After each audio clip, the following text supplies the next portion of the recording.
All right, I'll give you an injury update here as we get started. So Micah Hyde will not practice, nor will Leonard Floyd and Dawson Knox. And then Terrell Bernard will be limited. And then Jordan Phillips is out out today with an illness. Back. Yeah. Just lower leg. Yeah. Sean, the Washington defensive line is one of the best in the league. Can you kind of quantify the challenge? Yeah, I mean, I think there's a lot of former first-round picks along that front, and they have 7 sacks last week and I think 14 quarterback hits or so. It's impressive. So, we're going to have to do a good job of. It's got to be, just not the offensive line, but it's got to be everyone involved in trying to make sure that we manage that as much as we can. Well, the talent is what jumps off the film right away, and the twitchiness of their defensive line, and they're deep, So that's a good thing for them. I mean, that's how you build good defenses. It starts up front. Sean, a lot was made in the offseason about Jermaine Evans. How do you think Matt and Terrell, and even the way you've been using Rap, have kind of filled that void and what they've done, and how they look, how that whole operation's looked without Jermaine? Yeah, I mean, that's part of the NFL, right? We love Tremaine, and super happy for his success as it relates to the guys that we have here. I think they're off to a good start and learning and growing. 2 of those 3 in those roles are new this year in terms of playing significant time for us. The innovative, I guess there's more than one way to skin a cat, and I guess this is how you're going towards in that direction when it comes to adjusting to 2 off-season losses. Is that a fair way to put it? I'm not really sure what you're. Well, I mean, just the way you're working in an undersized linebacker in Terrell, and kind of like working in Rap into a third safety role. Is that among the options that teams have when it comes to adapting to filling to losing players and adapting to those losses? Yeah, I mean, just overall, I would say generally, those are 2 good football players that we have confidence in, and those 2 guys that you mentioned. And, you use everyone on your roster. That's what you get paid to do as a coach, and we're very confident in those 2 guys. They're good football players, and they're young in terms of the amount of time that they've been with us or played, been on the field for us. But that being said, they work extremely hard, and we can't wait to watch them as the season unfolds continue to grow. Sean, Washington's offense with Eric, do you see a lot of similarities foundation-wise with Kansas City and Spencer Rattler? Some. Yeah, there's definitely some, and it looks like Eric's put his own signature on it as well, and they're 2-0 and off to a great start. Follow up with Sam Howell, only 3 starts, but 1,100 passes in college. Can you see that experience coming through with the way he's adjusting situations in game? Yeah, right. He's been very impressive to this point, and it doesn't appear that it's too big for him, and that's what you read about when articles about him and who he is as a person and what his teammates say about him. So it looks like they've got a good one on their hands. Shall we talk about, early in the season, teams figuring themselves out, let alone each other, that sort of a thing. So you don't want to read in too much, but their resiliency, the rallying ability that they've shown in the first couple of games. Yeah. What do you read into that, and what does that say about it? Well, I think it's a good thing for them, obviously, and anytime you get off to a 2-0 start and you're feeling like we've also come from behind. Those are things you learn about your team early on, and so I'm sure they're feeling very confident in their situation, and they should. They're off to a 2-0 start. Sean, after all you guys went through last year, off the field stuff, are you more prepared or maybe have a better perspective on dealing with the highs and lows of a regular season? Because you've gone through 2 pretty big ones to start this year, both weeks. Because of last year, you say we feel like we're more equipped to deal with the adversity this year? Equipped is a good word, yeah. Yeah, I mean, sure. Like I've said before, I think experience is a good teacher, and it's good to have on your resume. And I think you lean on that experience from years past, but you're also trying to build your own identity, looking ahead and going forward. So I think for sure, yeah, it tends to be a great teacher, and if used the right way, it can benefit you. Sean, I know you were asked about the job Kingsley did as a scout team last week because Spencer had mentioned it, but just overall, how important is it that those guys in that unit, whether it's practice squad, scout team, if they're going to be inactive, understand their roles throughout the week and how that can permeate through the organization when something does translate like it did on Sunday? Right. I think two things that come to mind are unselfish. That's a great character trait of good teams, but also people. And I think that just to me is an expression of unselfish approach, yet not settling on what their current role might be and trying to push forward into earning playing time or getting themselves elevated off of the practice squad, which is a good thing. Sean, can you talk a little bit about just the evolution you've seen of James Cook coming off his first 100-yard game in the NFL? Yeah, I mean, he's, when we drafted James, it was well documented what he could do out of the backfield in terms of the passing game. And, it's been fun to watch him grow. When he first came here, he was very quiet, and he still is rather quiet, but inside of kind of that quiet personality is a phenomenal young man that, I've been pleased and honored to be around, watching him grow and on the field, off the field. And, now what we're seeing on the field is, when he puts his mind to it, he can really run the ball. To go off that, he's got over 100 yards rushing after contact. Is that an underrated skill of his, just to continue the play even after he's in? Yeah, I mean, I think when you look at maybe his stature, people wouldn't put that, maybe in his strength in his column of strengths necessarily, but he's a tough guy, and he runs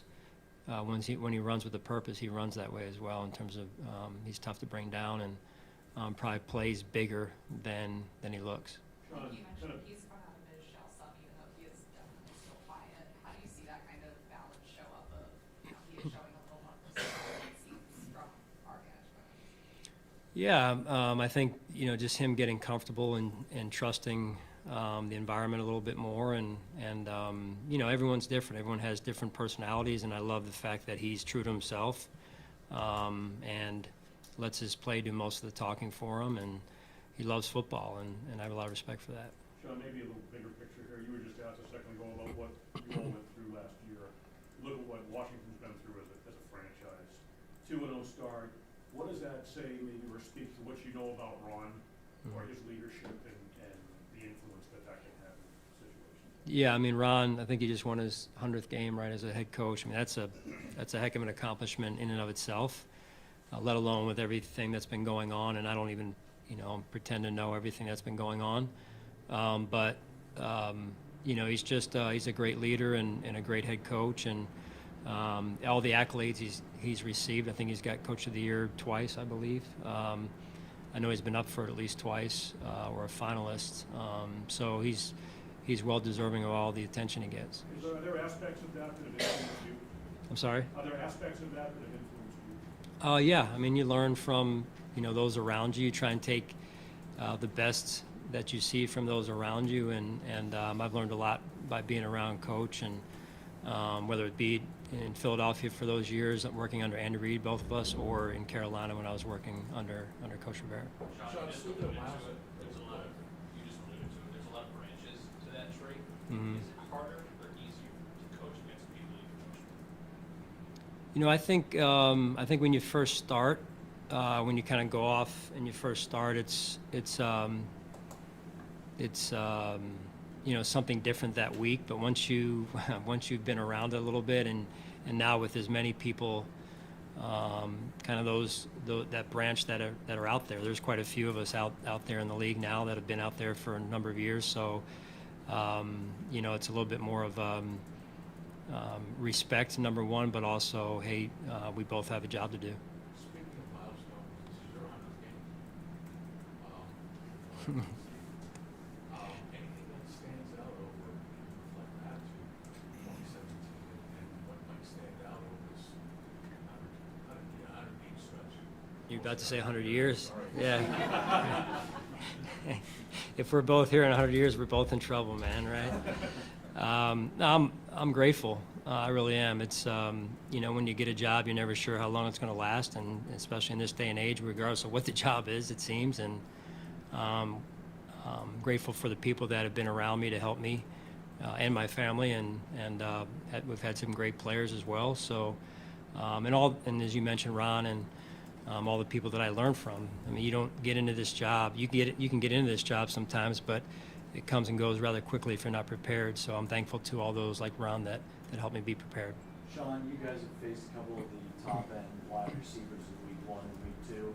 What have you seen from Tre'Davious White? Obviously mentally there's a hurdle that he was trying to come off last year. Yeah, again, a great example of mental skill and mental toughness in the way that he's handled it. He's always worked physically incredibly hard.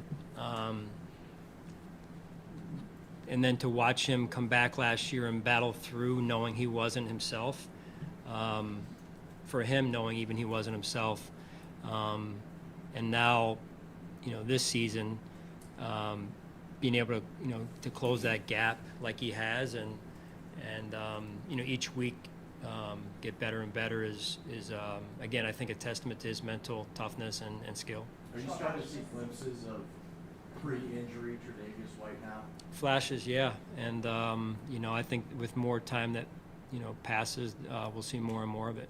Sean, I know She's you, got the AFC Offensive Player of the Week for 11th time, usually downplays individual awards, but do you think it means anything different to him coming off just kind of the week and a half of a tough Monday night game, strong game Sunday, to have that rewarded? Well, I'm sure he's grateful. He's very humble, and I think that's a good approach. But I think it's a great teacher. That game was. It's a great teacher, and that's one you kind of keep on your shelf and refer back to from time to time as you grow and move forward. Hey, Sean, he's obviously, you won the award, which is great. He's had more explosive games for sure. Do you think last week was maybe he used his best version of himself? Do you think last week the way he played might be maybe the best version of Josh, the way he played that game? That I can remember, because he's gotten a number of those. There's, probably the I don't know if the word's just solid, right? Just a solid performance. He made his plays that he needed to make, where he really was spectacular, call it, and then. But overall, for the bulk of the day, he played really good, solid football, and I think that's the thing he needs to, and we need to take out of that game, and perhaps even refer back to from time to time. As I said, as a good, you kind of put it on your shelf, and it's a good trophy to have up there, because it's a good reminder of that you can do it when playing a certain way. You can still be in some ways and spectacular, but also play really winning, really high-level winning football. Sean, I sense that that's sinking in. I'm sorry? You get the sense that that's sinking in with him at this point? I mean, he alluded to it himself. Year 6, he should, coming out of the Jet game, should kind of know better at this point. You get a sense that maybe it reinforces it, what happened last weekend, that he knows that's the way he needs to play and do it consistently. Yeah, I mean, it's one game at a time right now, and the most important thing right now is today's practice, but also the discipline that comes with when you play that type of way. What do you carry forward? What type of discipline do you carry forward with you as an individual in this case, but for all of us, me as a coach, us as a team, that's a difficult thing to do and a challenging thing to do, but that's what's required, and that's the standard. Sean, I know you'll give credit to the players for the way that the defense performed, but looking at it, your second game being the defensive coordinator, how pleased were you with the in-game adjustments from week 1 to week 2, especially the opening drive that the Raiders put together. How pleased were you with the way that the defense was able to adjust you, the rest of the coaches, the team as a general? Yeah, I was very pleased.